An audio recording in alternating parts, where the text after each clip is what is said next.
예수 그리스도의 나심은 이러하니라. 그의 어머니 마리아가 요셉과 약혼하고 동거하기 전에 성령으로 잉태된 것이 나타났더니 그의 남편 요셉은 의로운 사람이라 그를 드러내지 아니하고 가만히 끊고자 하여 이 일을 생각할 때에 주의 사자가 현명하여 이르되 다윗의 자손 요셉아 내 아내 마리아 데려오기를 무서워하지 말라. 그에게 잉태된 자는 성령으로 된 것이라. 아들을 낳으리니 이름을 예수라 하라. 이는 그가 자기 백성을 그들의 죄에서 구원할 자이심이라 하니라. 이 모든 일이 된 것은 주께서 선지자로 하신 말씀을 이루려 하심이니 이르시되 보라 처녀가 잉태하여 아들을 낳을 것이요 그의 이름을 임마누엘이라 하리라 하셨으니 이를 번역한즉 하나님이 우리와 함께 계시다 함이라. 요셉이 잠에서 깨어 일어나 주의 사자의 분부대로 행하여 그의 아내를 데려왔으나 아들을 낳기까지 동침하지 아니하더니 나음의 이름을 예수라 하니라. 아멘. 할렐루야. 할렐루야. 크리스마스 이브 야는 아니죠. 전 뭐라고 해야 되나? 전 새벽에 오신 여러분들 환영합니다. 잘 오셨습니다. 제가 성경을 좀 빨리 읽는 편이죠. 네. 제가 천천히 읽어야지 생각하는데 제 성격이 급한가 봐요. 저는 느리게 읽으면 도대체 이게 뭐 하고 있는 건가 하는 생각이 들어요. 여러분 연세 드신 분들은 목사님 천천히 읽어요 성경을. 여러분은 천천히 읽어야지 은혜가 되시지만 저는 좀 빨리 읽어야 은혜가 되는 것 같아요. 제가 아침부터 세대 차이 느끼게 이런 말씀을 드리는 게 좀 그렇지만 천천히 읽어보도록 노력하겠습니다. 네. 임마누엘로 오신 구원자 예수 그리스도 성탄 전날입니다. 오늘이 크리스마스 이브라고 얘기하죠. 오늘 밤을 제가 어렸을 때만 해도 지금 다 없어졌죠. 제가 어렸을 때 그리고 여러분들이 어렸을 때만 해도 그런 기억들이 많이 있을 거예요. 크리스마스 이브 때 뭐 하셨어요? 데이트하느라 바쁘셨어요? 아니에요? 그렇죠. 어렸을 때부터 신앙생활 하신 분들은 크리스마스 이브 때는 교회에서 밤을 새면서 별로 성경적이는 않은 것 같아요. 밤을 새면서 놀았어요. 예, 실컷 놀았어요. 진짜. 왜 밖에서 나가 노는 것보다 교회에서 노는 게 더 건전하니까 아무튼 뭐 나쁘진 않습니다. 밤새고 놀고 그리고 나서 이제 한 새벽 한 3시 4시 되면 어디 갑니까? 새벽성 놀으러 갑니다. 생각해보면 그때 참 민폐였던 것 같아요. 실컷 잘 자고 있는 사람들 가가지고 자기들은 열심히 밤새도록 놀았으니까 괜찮잖아요. 근데 자고 있는 사람한테 가가지고 문도 안 두들기죠. 노래 그냥 부릅니다. 나올 때까지 주구장창 불러요. 계속 부릅니다. 안 나오면 계속 불러요. 그러면 이제 어쩔 수 없이만 나오죠. 물론 그 새벽송을 기다리고 또 그 성탄의 그 새벽에 같이 함께 찬양하고 주님께 영광 돌리기 위한 그 마음 알죠. 참 좋은 문화였는데 없어졌잖아요. 이제 시대가 이제 그런 시대가 아니에요. 그러면 신고해요. 경찰이 와요. 그 집에서 나오는 게 아니라 경찰이 나옵니다. 이제 그래서 요새는 못하죠. 부작용도 많았어요. 아마 그래서 새벽성이 없어졌나 싶을지 모르겠지만 젊은 사람들이 주로 많이 노니까 이 사람들이 밤새도록 놀고 그 다음에 새벽에 가서 찬양으로 축복하고 성탄절 예배 때는 자고 예배 시간에 거의 다 자요. 성탄절 예배, 한국은 25일날 예배하니까 젊은 애들은 쟤들은 밤새고 새벽성 돌다 왔구나 해서 다 이해는 하죠. 그런 문화가 있었습니다. 좀 그립기도 하고 아쉽기도 하고 하는 마음이 있네요. 세월의 격세지감을 느끼는 것 같습니다. 성탄을 한마디로 정의하면 뭘까요, 여러분? 우리에게 오신 하나님, 우리에게 이 땅에 오신 창조주 하나님, 하지만 그분이 피조물의 세계로 직접 임하신 역사적인 사건, 이게 성탄입니다. 하나님이 예수님의 모습으로 이 땅에 내려오신 강림하신 사건. 뭐 좋은 예가 뭐가 있을까 생각해 보다가 별 생각이 안 나서 가장 최근에 있었던 일을 한번 제가 생각해 봤어요. 여러분 월드컵에서 누가 우승했습니까? 아르헨티나. 축구는 보시나 보네요. 아르헨티나 네, 우승했어요. 근데 며칠 전에 한 3, 4일 전에 이 아르헨티나 축구 선수들이 다 자기 나라로 갔습니다. 그 중에 한 반 이상은 자기 나라를 갈 필요가 없는 사람들이에요. 왜요? 다 유럽에서 뛰는 사람들이에요. 몸값이 수백억, 수천억 하는 사람들입니다. 그런데 제가 그 화면을 보고 깜짝 놀랐어요. 그 아르헨티나의 그 아직도 개발도상국인가요? 제가 어렸을 때부터 개발도상국이었는데 지금 완전히 뭐 인플레이션이 2배로 뛰어가지고 나라가 거의 경제 위기 상황이고, 그리고 뭐 남미 아시다시피 뭐 치안 뭐 이런 거 형편없죠. 그러니까 뭐 질서가 있겠습니까? 와, 저는 버스가 넘어지는 줄 알았어요. 그 버스 주변에 정말 수십만 사람이 막 몰려 들어가지고 버스가 가지를 못해요. 그 뭐 흔들면 진짜 넘어지겠더라고요, 버스가. 그런 상황을 예상을 뭐 안 했을 수가 없겠죠. 그런데 뭐 이게 질서도 없고 뭐 안전도 없고 아무것도 없어요. 선수들은 그 위에 지붕 없는 버스 위에 올라가서 그래도 좋다고 우승했으니까 즐겼는데 자칫 잘못하다가는 대형 사고가 날 것 같더라고요. 그럼에도 불구하고 이 몸값 수백억 수천억인 사람들이 그 버스 위에 매달려서 가고 있는 걸 보면서, 매달린 건 아니죠, 이렇게 앉아서 가고 있는 걸 보면서 야, 이 사람들이 국민들을 위해서 큰 결단을 하고 왔구나 라는 생각이 들었습니다. 실제로 그 선수들은 괜찮았지만 그거를 같이 즐기던 사람들이 뭐 버스에서 이렇게 난간에서 이렇게 버스가 지나가면 다리 위에 이렇게 서 있다가 그 버스를 이렇게 뛰어내리는 사람도 있었고, 그러다가 랜딩을 버스 그 가운데로 해야 되는데 못 해가지고 떨어져서 추락했어요. 다리에서 떨어진 거예요. 아마 죽었을 것 같아요, 그 사람. 사건 사고도 많고.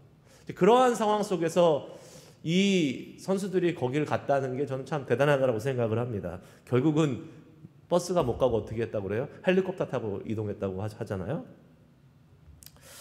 그래도 이 선수들은 환영이라도 받았죠. 열렬한 환영이라도 받았으니까 뭐 위험하고 좀 불편해도 갈만했었을 것입니다.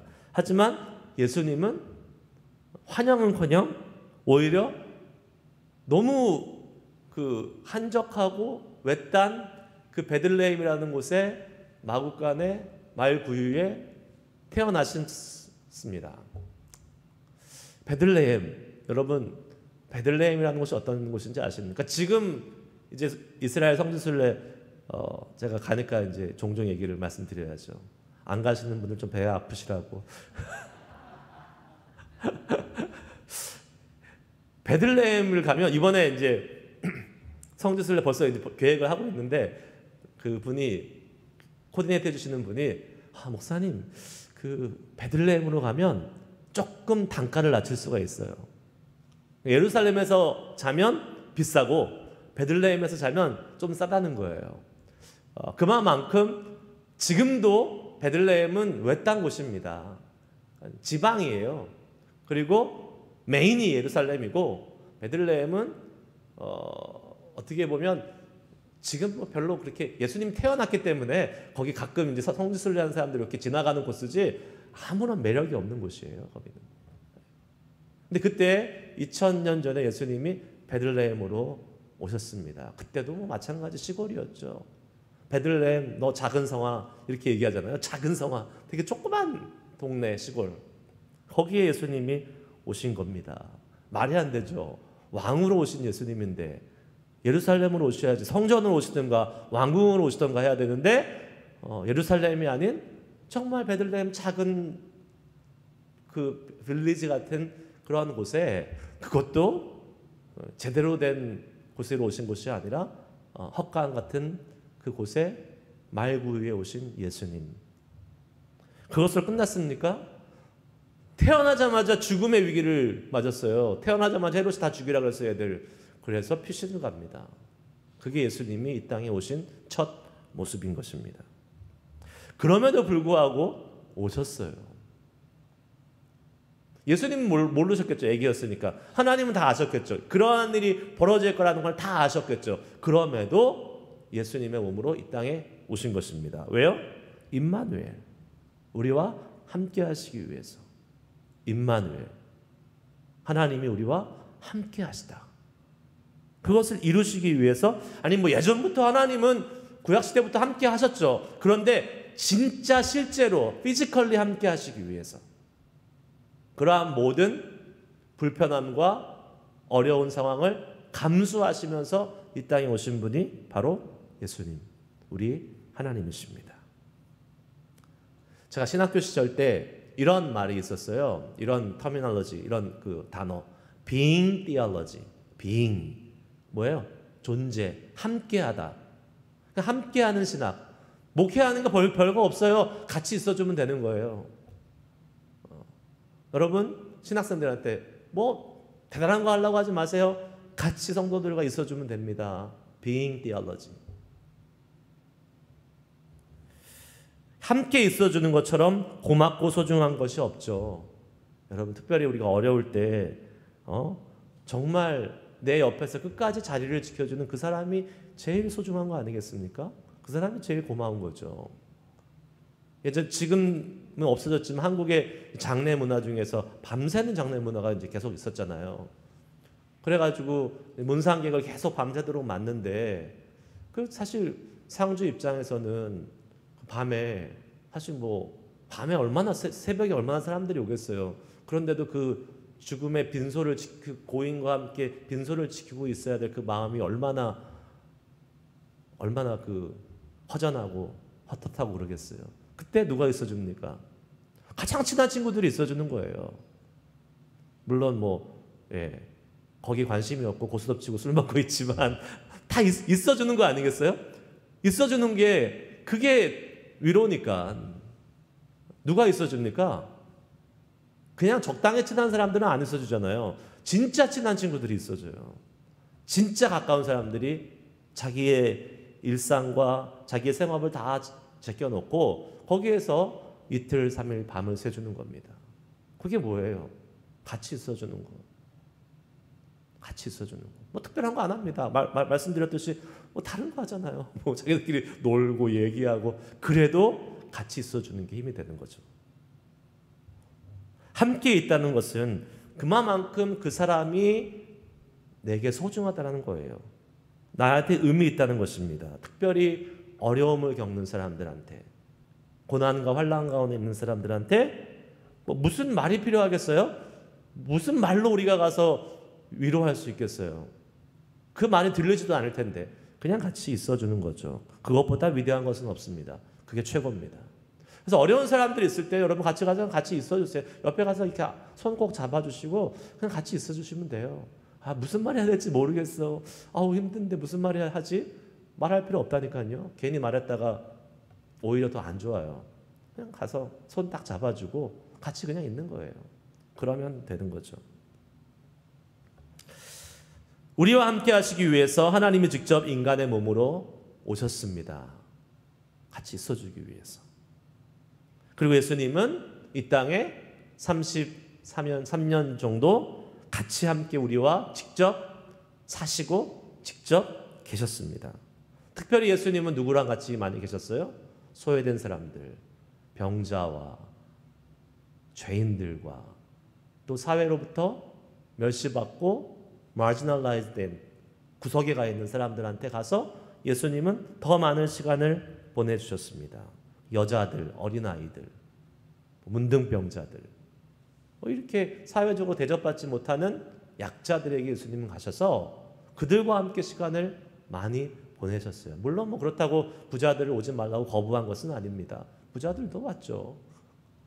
하지만 대부분의 많은 시간을 이 사회적 약자들, 어려운 사람들과 함께 보내셨습니다.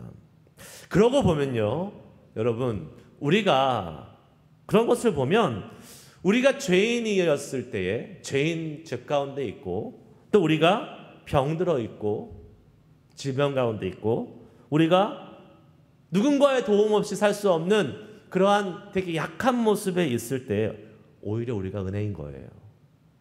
왜요? 예수님이 그런 사람들과 시간을 많이 보내주셨다니까요. 우리가 의인이에요. 아무것도 잘못한 게 하나도 없는 것 같아. 그리고 돈도 많아. 병도 없어. 건강해요. 예수님이 필요할까요? 안 필요할까요? 필요하죠. 왜 안 필요해요? 필요하죠. 하지만 그렇지 않을 때보다는 덜 필요하지 않을까요? 느끼기에.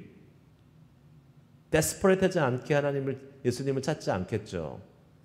그러나 내 죄를 심각하게 깨닫고 내 질병이 더 깊어지면 깊어질수록, 내가 더 연약하면 연약할수록 우리는 누굴 찾아요? 주님을 더 강하게 찾는 겁니다. 그래서 사실은 약할 때 우리는 강함을 경험하는 거고, 질병이 고난이 축복이라고 얘기할 수 있는 겁니다. 그런 거예요. 아무리 예수님을 찾고 싶어도요, 우리가 다 가지고 있고 풍요롭고 우리가 만약에 뭔가 이렇게 만족하면 사실은 예수님 찾기 쉽지 않습니다. 하지만 우리에게 그러한 여러 가지 상황들을 통해서 주님을 향한 갈망함, 주님을 향한 간절한 소망함이 있다면 그것이야말로 우리에게 주님이 오실 수 있는, 임마누엘로 함께 하실 수 있는 그 주님을 더 깊이 경험할 수 있는 것입니다. 그래서 우리에게는요, 아무리 어려움이 있고 아무리 힘들어도 소망이 있는 것입니다. 할렐루야. 왜요? 임마누엘 대신 하나님이 계시기 때문에, 예수님이 함께 하시기 때문에 그렇습니다. 근데 그러면 이제 이렇게 물어볼 수 있겠죠. 아니, 예수님 있다가 가셨잖아요. 33년 계시다가 가셨잖아요. 이제 안 계시잖아요. 그 예수님 우리가 못 보는데, 근데도 무슨 임마누엘이, 이제 임마누엘 끝난 거 아니에요? 아니죠. 성경은 뭐라고 얘기합니까? 성경은 예수님이 계속 우리와 영원히 함께 하신다고 말씀하고 있습니다. 지금도 우리 가운데 함께 하시는 거예요. 믿으십니까? 지금도 함께 하고 계세요. 어떻게 믿어요? 안 계신데. 하늘나라로 가셨잖아요, 예수님. 근데 어떻게 우리가, 이거 뭐 예수님 말이 다른 거예요? 하늘나라로 가셨는데 어떻게 우리가 또 함께 하신다 그래요? 여러분, 사실 예수님이 아기 예수로 이 땅에 오신 것, 베들레헴에 오신 것은 수백 년 전에 이사야 선지자 또 미가 선지자를 통해서 이루어진, 말씀하신 그 예언이 성취되는 사건이잖아요. 이사야 7장 14절 말씀을 한번 읽겠습니다. 오늘 본문에도 있지만 이 본문 말씀을 인용한 거죠. 마태가. 같이 읽습니다. 시작. 그러므로 주께서 친히 징조를 너희에게 주실 것이라. 보라, 처녀가 잉태하여 아들을 낳을 것이요 그의 이름을 임마누엘이라 하리라. 아멘.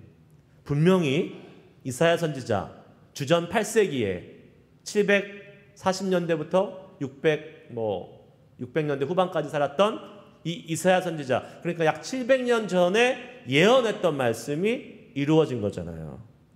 처녀가 잉태하여 아들을 낳을 것이요 그 이름을 임마누엘이라 하라. 메시아는 처녀로 잉태돼야 되고 그 이름은 임마누엘이라고 지어줘야 돼요. 이 예언이 이루어져야지 메시아인 거예요. 메시아라고 주장하는 사람들 많이 있잖아요. 그런데 엄마가 동정녀 처녀가 아니면 메시아가 아닌 거예요. 아무리 주장해도 메시아가 될 수 없어요. 왜요? 성경의 예언대로 온 사람이 아니기 때문에. 그의 이름은 임마누엘이 아니잖아요. 문선명의 이름이 임마누엘이에요? 문선명이잖아요. 그러니까 메시아가 될 수 없는 거예요. 절대 될 수 없어요. 아무리 자기가 메시아라고 해도 성경대로 이루어지지 않으면 메시아가 아닌 거예요. 또한 뭡니까? 미가서 5장 2절 말씀 읽겠습니다. 시작. 베들레헴 에브라다야, 너는 유다 족속 중에 작을지라도 이스라엘을 다스릴 자가 내게로 나올 것이라. 그의 근본은 상고에 영원히 있느니라. 어디에서 오셔야 돼요? 메시아는? 베들레헴에서 오셔야 돼요. 베들레헴에서 안 왔으면 말을 하지 말아야 돼요. 네. 베들레헴에서 안 오고 서울에서 태어나서 내가 메시아다라고 막 얘기하면 안 되는 거죠. 그렇게 하려면 성경이 좀 잘못됐어, 실수했어, 이렇게 얘기해야 되는 건데 그건 아니잖아요. 이게 무엇을 의미합니까? 예수님은 성경대로, 성경의 예언대로 이 땅에 오셨다는 것을 의미하는 거죠. 말씀이 성취된 거잖아요. 이사야와 미가 선지자의 이 이상한 예언 아니에요? 처녀가 잉태의 아들을 낳을 것이다. 이게 상식적으로 이해가 되십니까? 안 되는, 말도 안 되는 이상한 예언이죠. 게다가 이스라엘 다스릴 자가 어디에 오신다고요? 베들레헴. 왜 베들레헴으로 오세요? 예루살렘에 오셔야지. 이 말도 안 되는 이상한 예언, 하지만 하나님의 말씀이기 때문에 이루어져야 된다, 안 이루어진다? 이루어져야 되는 거예요. 그리고 이루어진 것이 바로 예수님의 탄생 아니겠습니까? 그렇게 말씀은 반드시 이루어지는데 예수님이 이 땅을 떠나시면서 무슨 말씀을 하셨어요? 어떠한 말씀을 하셨어요? 마태복음 28장 20절 말씀 같이 합한 적 있습니다. 마태복음 28장 20절 없나요? 제가 읽겠습니다. 시작. 볼지어다 내가 세상 끝날까지 너희와 항상 함께 있으리라 하시니라. 아멘. 자, 하나님의 말씀은 이루어져요, 안 이루어져요? 이루어져요. 반드시 이루어져요. 그러면 이 예수님의 말씀, 하나님이 하신 이 말씀도 반드시 이루어지는 겁니다. 근데 예수님이 뭐라고 말씀하셨어요? 내가 세상 끝날까지 너희와 항상 함께 있으리라. 예수님의 생애는요, 임마누엘로 시작해서 임마누엘로 끝난 거예요. 그렇죠? 임마누엘로 오셨다. 그리고 항상 함께 있으리라. 임마누엘의 선언을 통해서 끝난 거예요. 예수님은 임마누엘이다. 이렇게 얘기할 수 있는 것이겠죠. 예수님은 우리와 항상 계시겠다고 약속하시고 말씀하시고 하늘나라로 올라가셨습니다. 이게 어떻게 가능합니까? 예수님은 떠나셨는데 성경이 말씀하시는 예수님이 떠나시기 전에 내가 가면 누가 온다고요? 보혜사 성령께서 오신다. 그게 바로 하나님이고 예수님이잖아요. 보혜사 성령께서 오셔서 너희와 영원히 계시겠다고 말씀하고 계십니다. 인간 예수님, 그러니까 성육신을 해서 인간의 몸으로 오신 예수님은 2000년 전에 유대 땅이라는 시간적, 공간적 바운더리 안에서 계셨지만, 역사적으로 계셨지만, 이제는 성령으로 모든 사람들, 시간을 초월해, 공간을 초월해 이 아무런 제약 없이 함께 계시는 분이 바로 누구예요? 성령 하나님 예수님이라는 사실입니다. 요한복음 14장 16절 말씀 다 같이 읽습니다. 시작. 내가 아버지께 구하겠으니 그가 또 다른 보혜사를 너희에게 주사 영원토록 너희와 함께 있게 하리니. 아멘. 예수님이요, 다른 보혜사를 너희에게 주시겠다. 영원히 함께하게 하시겠다라고 말씀하셨습니다. 예수님이 이 땅에 계시면 예수님이 있는 동안만 이 세상 사람들은 예수님을 경험할 수 있어요. 하지만 예수님이 떠나시면 누가 오세요? 보혜사 성령이 오셔서 그 예수님을 영원토록 경험할 수 있다라고 말씀하고 있습니다. 만약에 우리가 예수님 시대에 2000년 전에 예수님 시대에 살았다면 우리가 예수님을 만나려면 어디로 가야 돼요? 유대 땅 베들레헴으로 가야 돼요. 거기에 예수님이 계시니까. 거기에 예수님이 피지컬리 존재하고 계시니까. 가야 되는 거예요. 그 시간에 글로 가야 돼요. 그래야 예수님을 만날 수 있어요. 여기 있으면 못 만나요. 그런데 지금 어떻습니까? 그럴 필요 없죠. 우리가 예수님 만나러 어디로 가야 됩니까? 아니에요. 심지어 교회에 안 와도 돼요. 집에서도 얼마든지 예수님 만날 수 있잖아요. 어디서든지 예수님 만날 수 있잖아요. 그 이유가 뭡니까? 내가 너희와 영원히 함께 하시겠다 말씀하신, 성령으로 함께 하시겠다고 하신 예수님의 약속의 말씀이 이루어지고 있기 때문에 그렇습니다. 성령님께서 언제나 어디서나 이제 시간과 장소의 제약 없이 우리와 함께 하시는 것입니다. 그래서 예수님이 내가 떠나는 것이 유익하다고 말씀하신 거예요.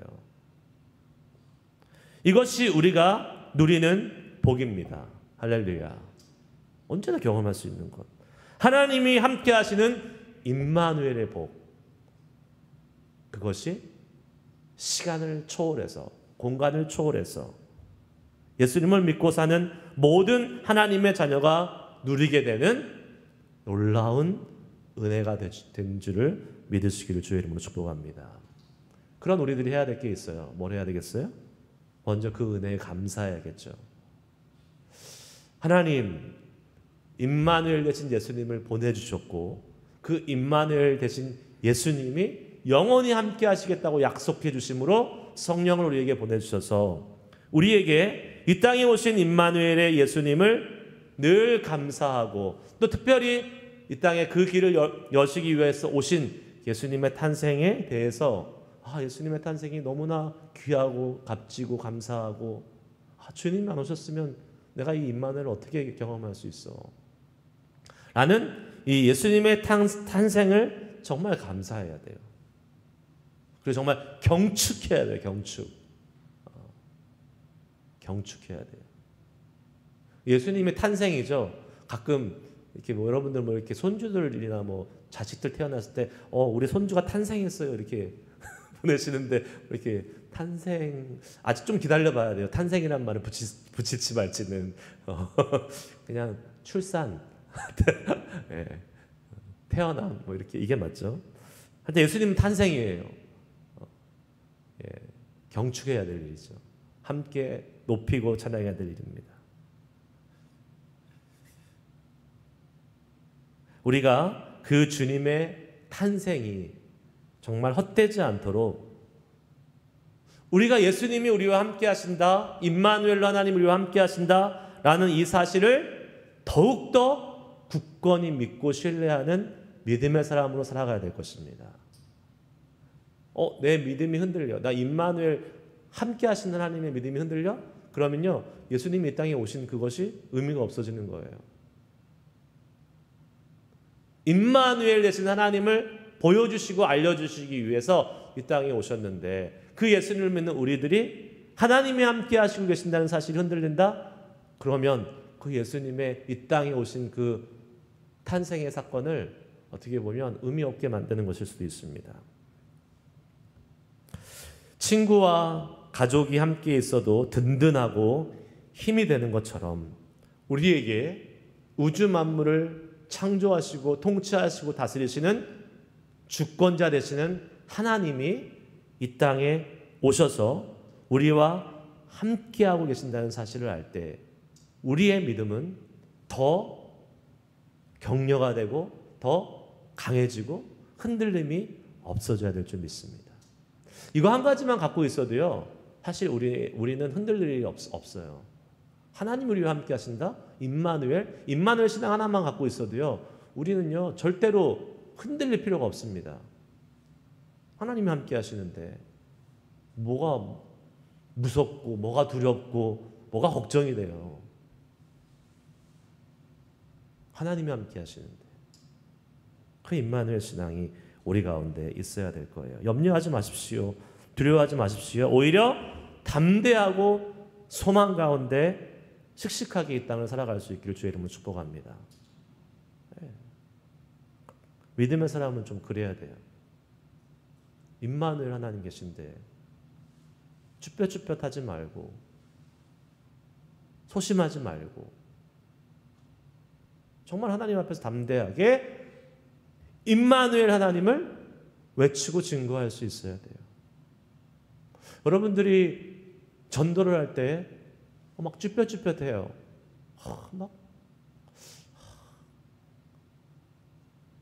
나도 잘 모르겠지만 한번 믿어보면 좋을 것 같아.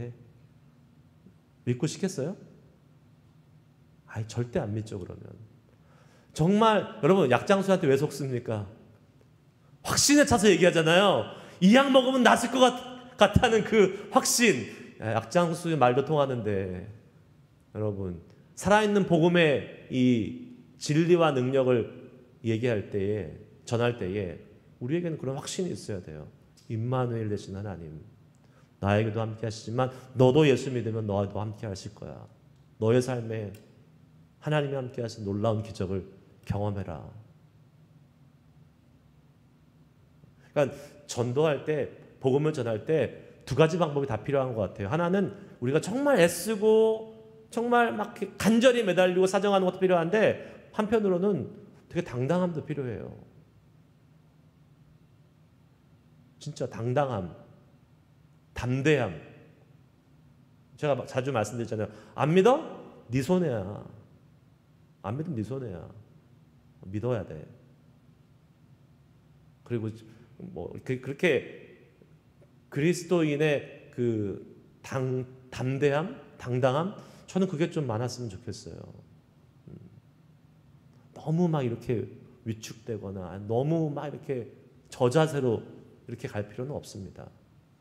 근데 지혜로워야죠. 그때그때마다 어떠한 방법을 취할지는 하나님이 주시는 그 지혜를 따라서 우리가 가면 되는데, 분명한 사실은 우리 안에는 어떠한 두려움도 없고 어떠한 뭐랄까요, 망설임도 없어야 됩니다. 복음을 전하는 데 있어서. 왜요? 임마누엘 되신 하나님이 계시기 때문에. 그 임마누엘 되신 하나님을 우리는 전하고 나누고 선포하는 삶을 살아야 될 줄 믿습니다. 그게 이 성탄절을 살아가는 우리 믿음의 사람들이 살아가야 될 삶의 태도, 믿음의 태도, 또 주님이 원하시는 모습일 것입니다. 그런 임마누엘을 누리고 나눌 수 있는 우리 모두가 될 수 있길 주의 이름으로 축복합니다. 기도하시겠습니다. 말씀을 기억하면서 함께 기도하실 겁니다. 오늘 우리에게 주신 말씀을 통해서 특별히 임마누엘, 우리와 하나님이 우리와 함께 계시다. 하나님이 우리와 함께 계시다. 여러분, 다시 한번 주님 앞에 간구하며 기도할 때에, 주님, 내 지금 상황이 비록 힘든 부분도 있고 어려움도 있고 안타까운 부분도 분명히 있지만, 하나님, 그러나 지금도 여전히 우리와 함께하고 계시는 그 주님으로 인하여 감사합니다. 또 일어설 수 있습니다. 또 나아갈 수 있습니다. 주님, 임마누엘 이 신앙이 우리 안에 더 생생하게 살아나는 이 성탄의 계절이 되게 하여 주시고, 감사하게 하시고, 이 임마누엘 되신 하나님을 담대히 나눌 수 있는 우리들의 삶이 될 수 있도록 인도해 주시옵소서. 소망하며 함께 기도하도록 하겠습니다. 기도하시겠습니다.